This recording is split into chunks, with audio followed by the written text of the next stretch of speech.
बहुत समय पहले की बात है। चाइना के एक राजा ने अपने बेटे को अच्छा शासक बनाने के मकसद से महात्मा बुद्ध के पास भेजा। महात्मा बुद्ध ने कुछ दिन अपने साथ रखने के बाद युवराज को 1 साल के लिए जंगल में अकेले रहने के लिए भेज दिया। जब युवराज लौटे तो महात्मा बुद्ध ने पूछा, बताओ तुमने जंगल में क्या सुना? तब युवराज ने कहा, महात्मन, मैंने कोयल की कूक सुनी, नदियों की कलकल सुनी, पत्तियों की सरसराहट सुनी, मधुमक्खियों की गुंजन सुनी, मैंने झिंगुरों का शोर सुना, हवा की धुन सुनी। युवराज अपना अनुभव सुनाता चला गया। जब युवराज ने अपनी बात पूरी कर ली तब महात्मा बुद्ध बोले, अच्छा है, अब तुम एक बार फिर जंगल जाओ और जब तक तुम्हें कुछ नई आवाजें न सुनाई दे तब तक मत लौटना। 1 साल जंगल में बिताने के बाद युवराज अपने राज्य को लौटना चाहता था, पर महात्मा बुद्ध की बात को टाल नहीं सकता था, इसलिए वह बेमन ही जंगल की ओर बढ़ जाता है। जंगल में गए हुए कई दिन गुजर गए, पर युवराज को कोई नई आवाज सुनाई नहीं दी। वह परेशान हो उठा। उसने निश्चय किया कि अब वह हर आवाज को बड़े ध्यान से सुनेगा। फिर एक सुबह उसे कुछ अनजानी सी आवाजें हल्की हल्की सुनाई देने लगी। इस घटना के कुछ दिन बाद वह महात्मा बुद्ध के पास वापस लौटा और बोला, पहले तो मुझे वही ध्वनियाँ सुनाई दी जो पहले सुनाई देती थी, लेकिन एक दिन जब मैंने बड़े ध्यान से सुनना शुरू किया तो मुझे वो सुनाई देने लगा जो पहले कभी नहीं सुनाई दिया था। मुझे कलियों के खिलने की आवाज़ सुनाई देने लगी। मुझे धरती पर पड़ती सूर्य की किरणों, तितलियों के गीत और घास द्वारा सुबह की ओस पीने की ध्वनियाँ सुनाई देने लगी।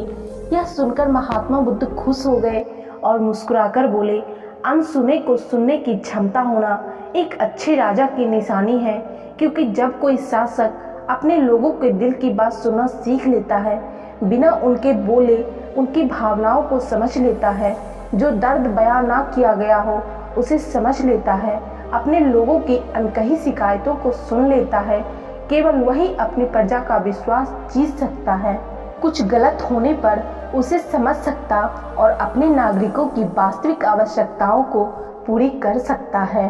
दोस्तों, महात्मा बुद्ध की इस कहानी से हमें एक बहुत बड़ी सीख मिलती है कि अगर हमें अपने लाइफ में राजा ही नहीं, अगर किसी भी फील्ड में हमें अच्छा करना है, एक लीडर की तरह रहना है, तो हमें भीड़ से हटकर वो सब सुनना होगा, वो सब देखना होगा जो भीड़ में सुनाई दे रहा है और भीड़ में दिखाई दे रहा है। उससे हटकर हमें कुछ अलग सुनना होगा और कुछ अलग करना होगा।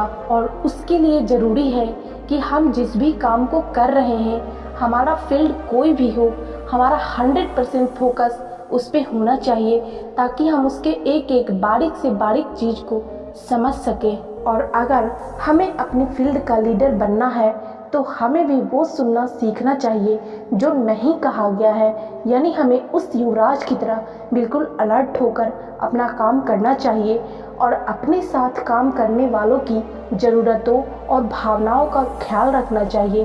तभी हम खुद को एक ट्रू लीडर की तरह स्थापित कर सकेंगे। तो इसलिए लाइफ में हमेशा भीड़ से हटकर कुछ अलग करने की, कुछ नया करने की कोशिश कीजिए।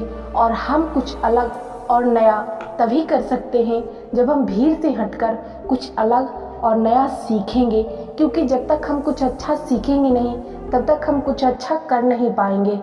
वैसे इस कहानी से आपको क्या सीखने को मिली, कमेंट करके ज़रूर बताइएगा और वीडियो को लाइक ज़रूर कर दीजिएगा। और यदि आप लोग चैनल पर नए हैं तो चैनल को सब्सक्राइब करके बेल नोटिफिकेशन ज़रूर प्रेस कर लीजिएगा, ताकि हमारे चैनल पे आने वाले अगले सभी वीडियो का नोटिफिकेशन आप लोगों को मिलता रहे। आज के वीडियो में इतना ही, मिलते हैं नेक्स्ट वीडियो में, तब तक के लिए धन्यवाद।